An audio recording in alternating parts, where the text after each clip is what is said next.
My dear brothers and sisters, today is the feast of Our Lady of Lourdes. Mary has been given to us by Christ from the cross as our own mother.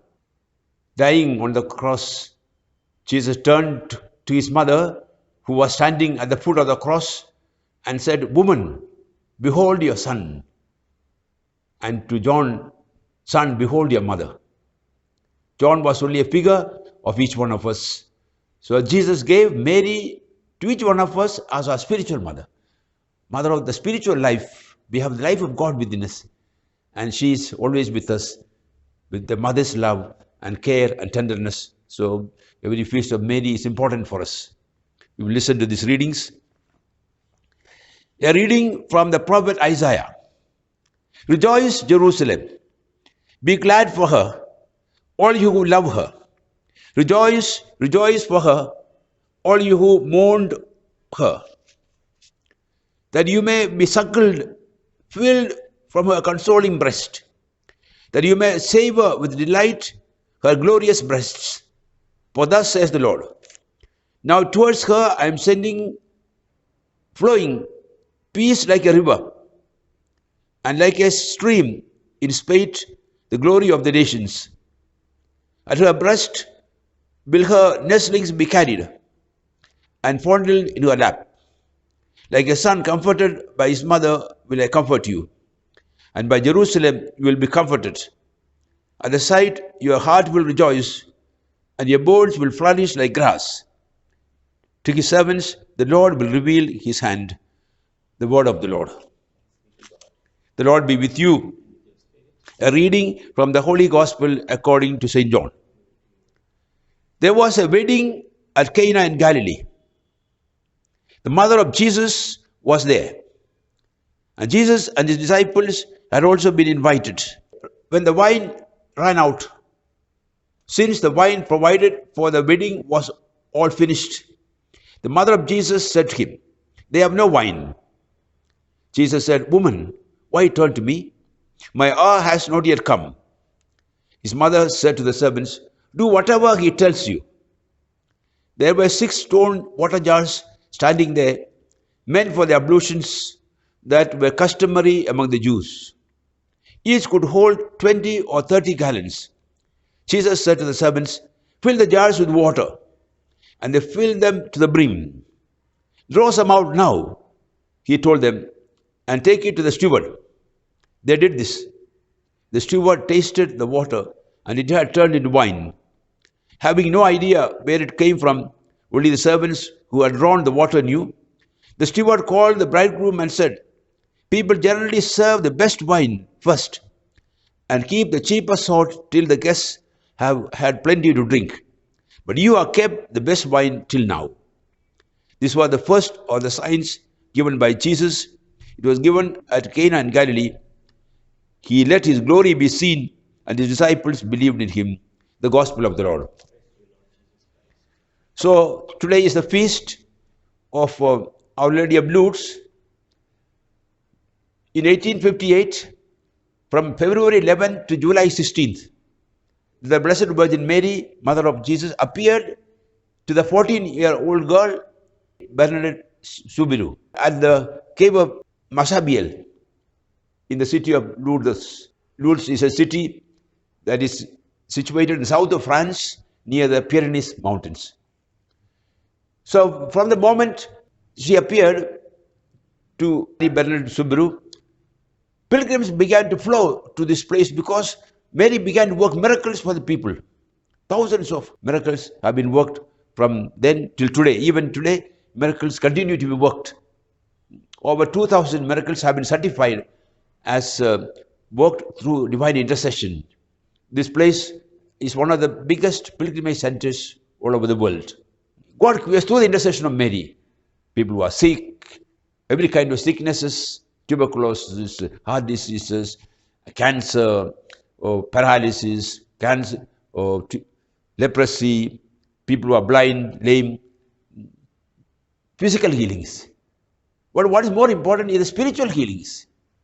The majority are not healed physically, but spiritually they have a meeting with Christ, and they receive the grace of conversion. They experience joy in their heart to accept their sufferings and offer their sufferings with Christ as a sacrifice for salvation of the world. They go back full of joy to their houses. And even atheists and non-believers are also converted and also receive miracles. In 1858, on 25th of March, that is the feast of the Annunciation, Mary Bernard Subaru asked the lady who was appearing to her, "What is your name?" And Mary, turning her gaze to heaven, said, "I am the Immaculate Conception. I am the Immaculate Conception." The privilege that only she had. In 1854, 4 years earlier, Pius IX had defined this dogma of the Immaculate Conception, that Mary, because she was called to be mother of the eternal Son of God, was preserved even from original sin, and she never committed any sins in her life. We are all born in original sin and we commit sins, but Mary, no. She was totally sinless. At Lourdes, Mary called the whole Catholic Church and the world to conversion, that they leave up their sins and begin to live a life faithful to God, loving neighbor, and fulfilling the will of God in their lives. So let us listen to this teaching of Mary. The Gospel of today is taken from St. John's Gospel, 2nd chapter, the miracle of Cana. The miracle of changing water into wine at the wedding feast of Cana. This is the first miracle that Jesus Christ works in the Gospel of John, because this is a pre-announcement of what he came to do for the whole world. Christ came to inaugurate the wedding feast of God with man. Wedding feast of God with man through the church.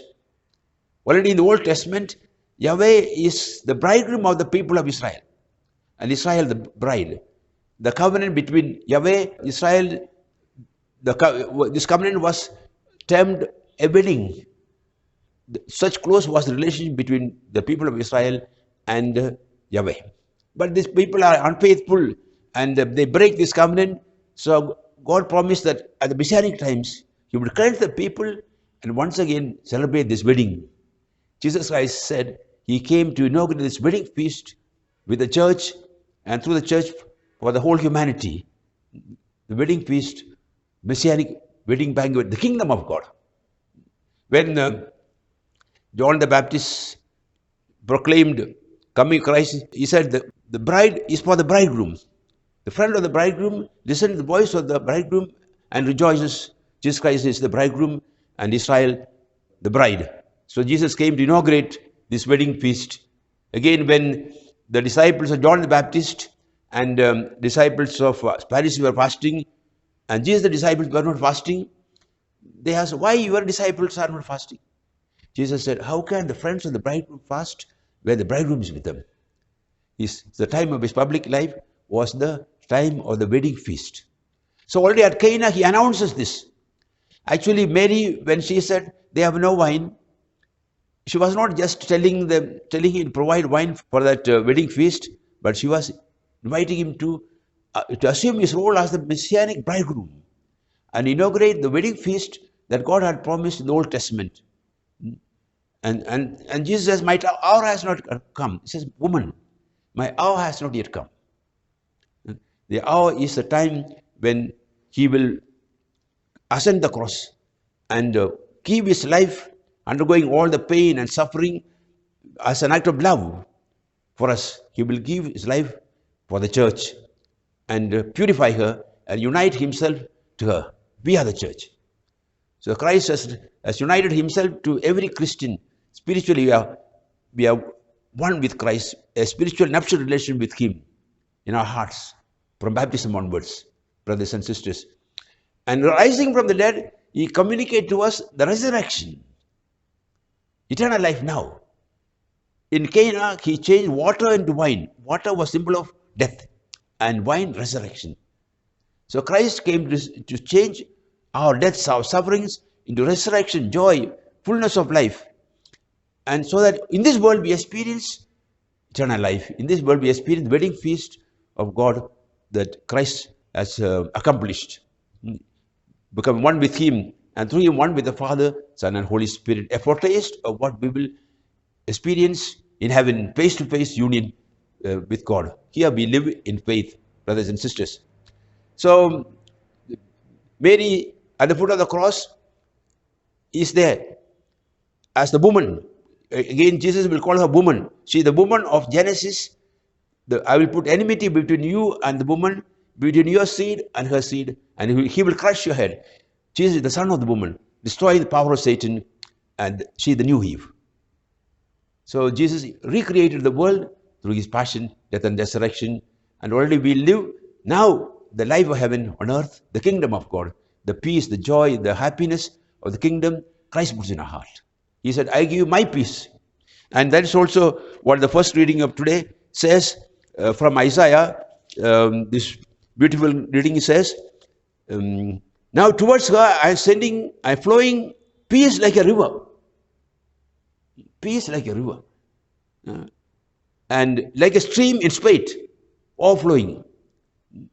Christ says, I give my own peace. After the resurrection, he appeared to the apostles and said, peace be with you.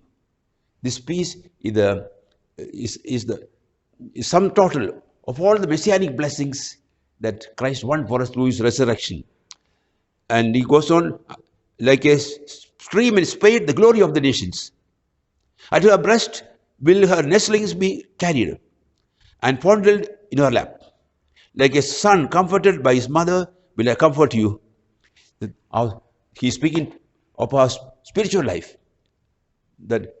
That God will fill us with so many graces, so many gifts that will be filled with overflowing joy because Christ dwells in us and communicates to us the resurrection, eternal life now, brothers and sisters. So we must bless God for the great gift that Mary is obtaining for us. And all the people who got loots, all the sick, they experience being comforted, consoled through the intercession of Mary by God, experience the tenderness and love of God like a mother looking after the baby. So what a marvel that we are celebrating today. May the Lord fulfill this in our lives. Amen. Amen. Father, we bless you because you send your Son to inaugurate the wedding feast of God with man, that we can experience the oneness with you and with one another in your Son. Fill us with the Holy Spirit. Send your Spirit like a river into our hearts, filled with peace and joy and happiness, so that we can become instruments of bringing this joy and happiness to everyone. We ask this through Christ our Lord. The Lord be with you. May Almighty God bless you, the Father, the Son, and the Holy Spirit. So, brothers and sisters, I wish you nice peace of the Blessed Virgin Mary. May she intercede for us and lead us to Christ and teach us to love him as she loved. And please pray for me also. Invite you to subscribe and to send me your feedbacks.